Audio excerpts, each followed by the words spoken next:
If the Sun Devils are planning on taking down Utah this weekend, they need to follow these keys to victory on this edition of the Locked On Sun Devils podcast. You are Locked On Sun Devils, your daily podcast on the Arizona State Sun Devils, part of the Locked On Podcast Network, your team every day.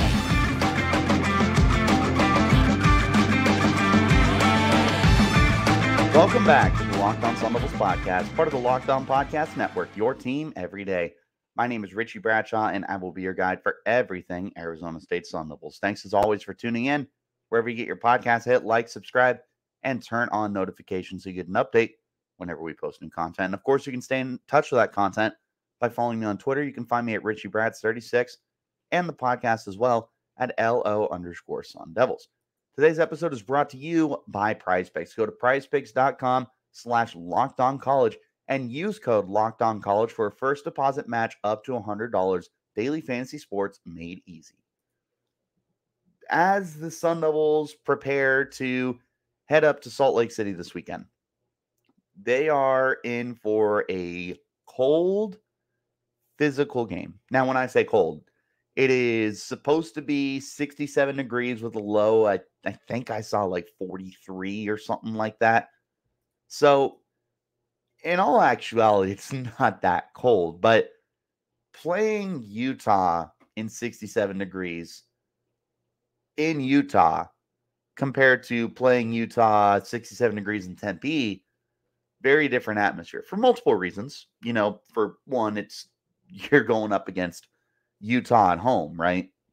It's a very difficult place to play. But the bottom line is this is typically a team that the Sun Devils have really struggled against in recent years. So how the Sun Devils come out in this game is going to be very, very important. And there's three keys to victory here that we're going to discuss for the Sun Devils to pull off that win. If you guys are on YouTube, you can see on the right-hand side of your screen. If you're not on YouTube, don't worry. We're going to go through it right now. We'll go ahead and start with the first key to victory. By the way, before we get started, normally I kind of lay these out as like offense, defense, overall. These three keys to victory are for offense and defense. All three of them are, you need to do these things on both sides of the football. This is not a one-sided option here. So let's go ahead and start with playing a boring script. Now, with Utah, you've got a really good defensive team that is really struggling offensively. You can tell they miss Cam Rising this year. They are really just subpar. They were near the bottom of the Pac-12 in pretty much every offensive statistics. They don't throw the ball well. Their run game is solid, but not great. The quarterbacking play leaves a lot to be desired. There's not much on offense that really inspires this team right now. So for Arizona State, defensively, this is a great matchup for them. We've seen the Sun Devils defense go toe-to-toe with some of the best offenses in the Pac-12. We saw them shut down Washington and hold them out of the end zone offensively. We saw them go toe-for-toe with USC and keep the defense or the offense in that game. They went toe-to-toe with Colorado. They played a really good game against Washington State. This is a defense that steps up to the occasion. I don't see any reason why you wouldn't be able to do that in this game. Utah's offense is just not good. Bryson Barnes is not good. Call it as it is. So if the Sun Devils are going to win this football game, defensively, they need to not get overly exotic here. What I mean by that is you don't need to reinvent the wheel defensively. Have a good pass rushing plan, have good coverages, good to go. This isn't an offense that is going to form a necessity for you to create a specific, unique game plan to beat them. That's not it at all. At all. This is definitely a team that you should be able to take advantage of in more ways than one. Now, with that in mind, that also means don't overthink it. Don't get too crazy. Don't get too cute with your defensive play calling. Now, I trust Brian Ward to be able to call a great game, which is one of the reasons why the defense does not worry me in this game. Also, If you guys missed it, Brian Ward did get a 3-year contract extension with the team. I mentioned that really briefly on a YouTube short. If you guys missed it, you can check it out. It's like 58 seconds just to give you a quick fill in. But yeah, shout out to Brian Ward. So glad that the Sun Devils got that done. One of the best decisions they've done in the last 10 years for this program. Offensively, this is a defense that is very good, which no one should be surprised. Utah consistently rolls out great teams. They've caught freaking 25 sacks as a team, including a 10-sack performance from Jonah Ellis, who is just a freaking beast. They're doing a really good job in the pass rushing department. Interceptions, they got 5. Not hateable. It's certainly more than the Sun Devils have. But they're a physical defense. They always have been under Kyle Whittingham. They always will be under Kyle Whittingham.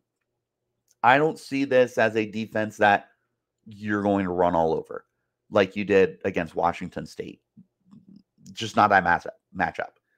So to win this game, offensively, you need to be so white bread in your play calling. And to me, that means running the ball with Gadaboo and with Brooks, and using the underneath passing game with Conyers, with Badger. Let those guys do a little run after catch for you. This is not a team that I want to try and push the ball on.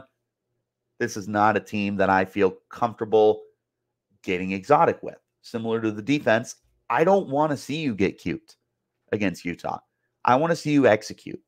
I want to see you go into every play just wanting to be the more physical team. I don't want you to go in and want to do some razzle-dazzle and think that you're going to outsmart Kyle Whittingham, one of the 5 best coaches in college football, because you're not. You're not going to outcoach Kyle Whittingham. It's not going to happen. So with that being the case, you need to find a way to just be as smart as you possibly can with the football. And that starts with not making boneheaded decisions. That starts with not, again, I've said this a few times now, it's reinventing the wheel. And Kenny Dillingham is so smart, and he's such a great offensive mind. What I want him to do is understand the strengths here and play to the strengths and not try to get a little too gimmicky with it. I absolutely trust Dillingham to take this approach, which is one of the reasons why I'm not overly worried about it. The only thing that does concern me is that you have seen that against teams like USC and Colorado, that they will throw the kitchen sink at you. I just don't want that to be this week. Utah's ranked, they're really good, and they're hosting this game. So you need to play a smart, physical style of football, which we'll talk more about here in a little bit. But just don't overthink it, man. Don't sit here and try and do the most exciting college football playbook in the entire nation. Play boring. Sometimes it's better to be boring in these games, especially when it means that you can probably walk out of there with a victory. Prize Picks is the most fun that I have had this year, winning up to 25 times my money this football season, and I can play during basketball season too. Select 2 or more players, pick an over-under on their projected stats, and you win. Now with basketball season here, you can pick a new combo of projections across football and basketball from the Specials League, a league created specifically for combo projections that includes 2 or more players from different sports or leagues. For example, LeBron James plus Travis Kelce at a 10.5 combo of 3 points made and receptions. How fun is that, guys? PrizePicks offers a reboot policy so that your entries stay in place even if one of your players gets injured. For football and basketball games, if you have a player who exits the game in the first half and does not return in the second, that player is rebooted. PrizePicks is the only daily fantasy sports platform with an injury insurance policies. There's quick withdrawals, easy gameplay, and an enormous selection of players and stat types. It's what makes PrizePicks number one in the daily fantasy sports world. Go to prizepicks.com/lockedoncollege and use the code lockedoncollege for a first deposit match up to $100. Again, go to prizepicks.com PrizePicks.com/LockedOnCollege and use the code LockedOnCollege for a first deposit match up to $100. PrizePicks, daily fantasy sports made easy. Wherever you get your podcast, hit like, subscribe, turn on those notifications. And also tomorrow at 11 a.m. Eastern, check out the Locked On College Football Kickoff Live. They go live on every Locked On College YouTube channel, including this one at 11 a.m. Eastern. They go over playoff implications, conference rivalry games, and go in-depth like only Locked On can, including inside analysis from our stable of Locked On College hosts covering their team every day. Find Locked On College Football Kickoff Live every Friday at 11 a.m. Eastern on any Locked On College YouTube channel. You won't want to miss it. I know I'll be tuned in. Let's go ahead and hop to the second key to victory here for the Sun Devils in this game, and that's to do the little things. Again, like I mentioned, this is for both the offensive and defensive side of the football, these three keys to victory. It started with playing a boring script. The next thing is doing the little things. Here's one of the things that really stands out to me. This past weekend, Pro Football Focus graded Elijah Badger and Troy O'Mary as the number 3 and number 4 run blockers in the Pac-12 this past weekend. That is something that has been entirely instilled by Rashad Samples during the offseason. That was something we heard every single time we talked to him. Coach Samp, what are you looking for? We want to establish physicality. That's what he would tell you every time, almost verbatim. We want to establish physicality, and that starts in a run game. That is what he would tell you almost every single time without fail. It's showing.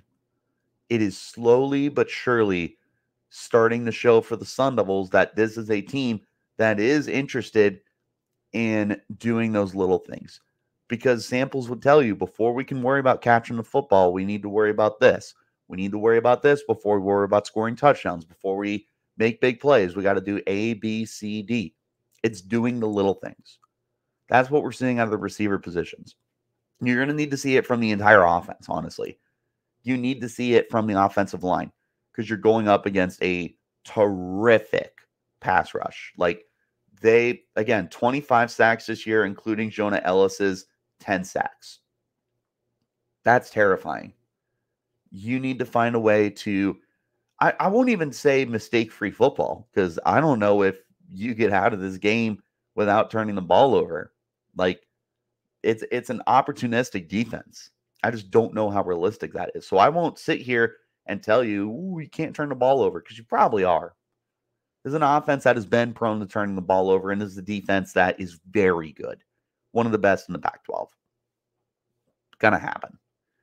So to avoid it happening, though, or at least to minimize how many times that does happen, you need to do the little things.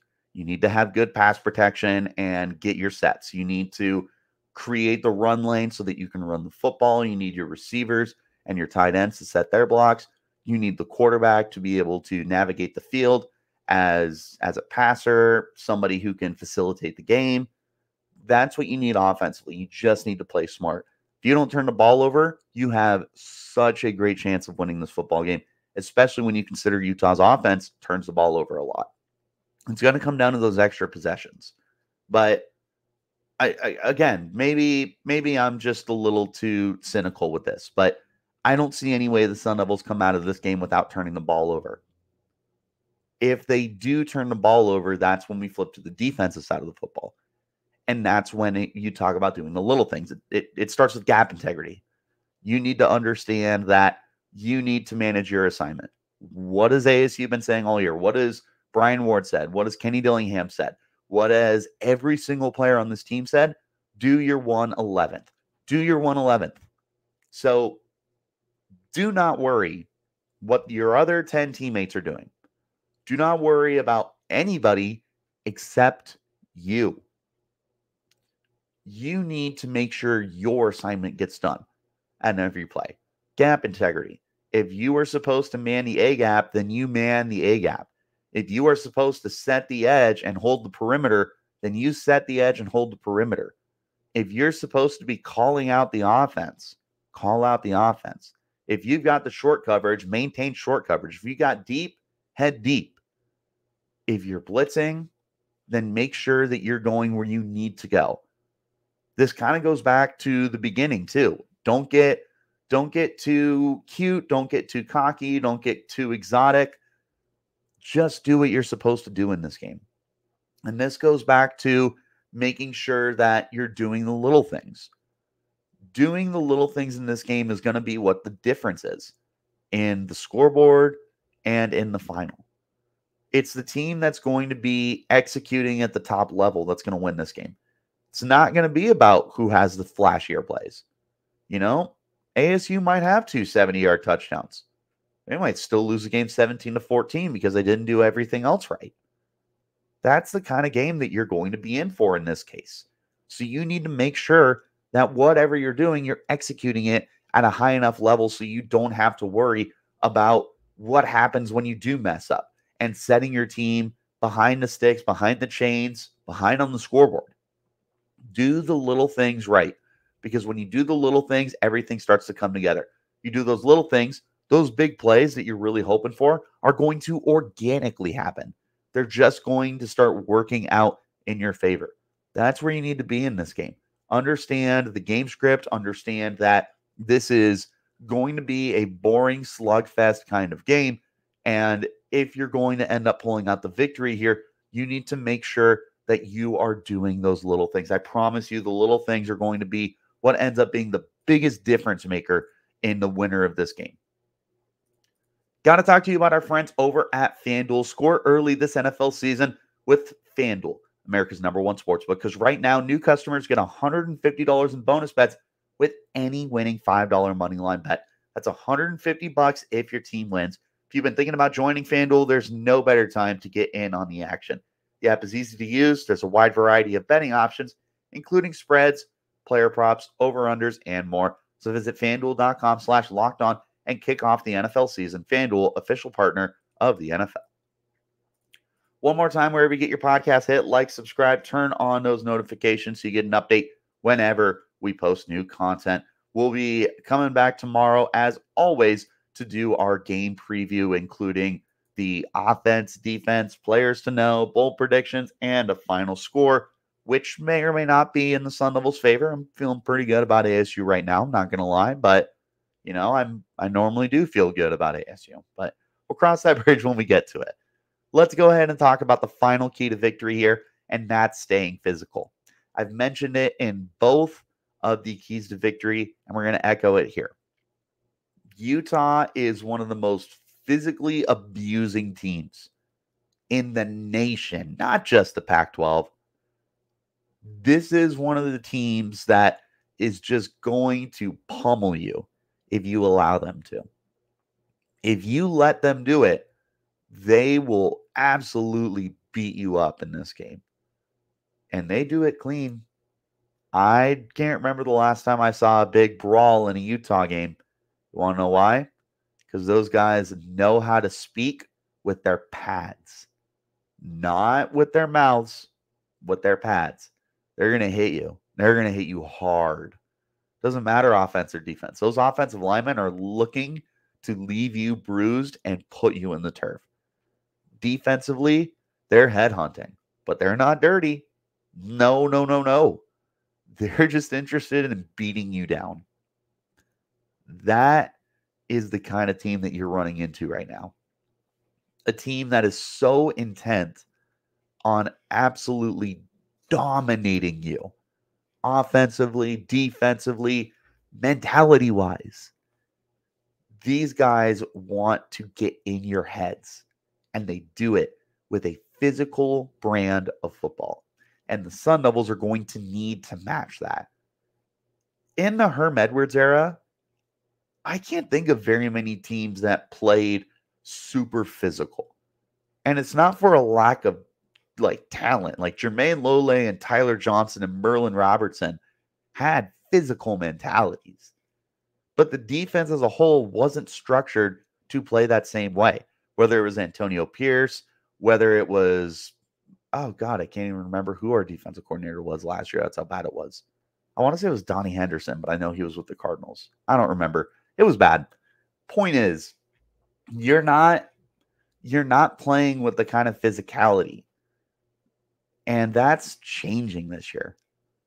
You're seeing what Brian Ward has instilled. You're seeing what Kenny Dillingham has instilled. All the positional coaches, Vince Amy, Brian Carrington, they are taking such passion in the craft that they're putting out. And you can see just how big a difference it is making for this team. It starts defensively against a really bad Utah team. If they're able to out physical the Utes on offense, that gives you an opportunity and an edge on your offense. Quite frankly, I don't know whose offense is worse. This game might end up coming down to a defensive touchdown. Like, you might have a 10-6 final, and it's like, well, ASU got a pick 6, and that was the difference maker. But offensively, you look at a Utah team that is so interested in just pummeling you. To beat them, you need to find a way to out-physical them. It's not about the flashy plays. We've said that the entire podcast. It's about establishing the run. It's about doing your job, your 111th, doing the little things. When you manage to do all of those, you're going to win this game. But you have to have that mindset of being the more physical team. They're interested in knocking you down. You have to have that same kind of edge. At the same time, you need to be smart. Can't have personal fouls in this game. The penalties are also going to be crucial. Those 15-yard penalties could potentially kill your drives, kill momentum that you have. Penalties always are something you have to take into account. But you need to find a nice line between being hyper physical and being too passive. You need to lean towards the former than the latter. For these Sun Devils to win this game, you just need to out physical Utah. That is no easy task, especially in Salt Lake City. But it's the hand you're dealt. If the Sun Devils are going to beat the Utes on Saturday, you need to play as boring as possible, do your assignments, do the little things, and play a physical brand of football. Do you guys think we can win this game? What are your keys to victory? Let me know in the comments, or you can hit me up on Twitter at Richie Bradshaw36 and the podcast as well at LO_Sun Devils. I appreciate you guys as always for tuning in. And remember, wherever you're getting your podcast, to hit like and subscribe and turn on notifications so you get an update whenever we post new content. I'll see you guys tomorrow for our game day preview of the Sun Devils against the Utes. Till then, you keep it locked right here on Locked On Sun Devils.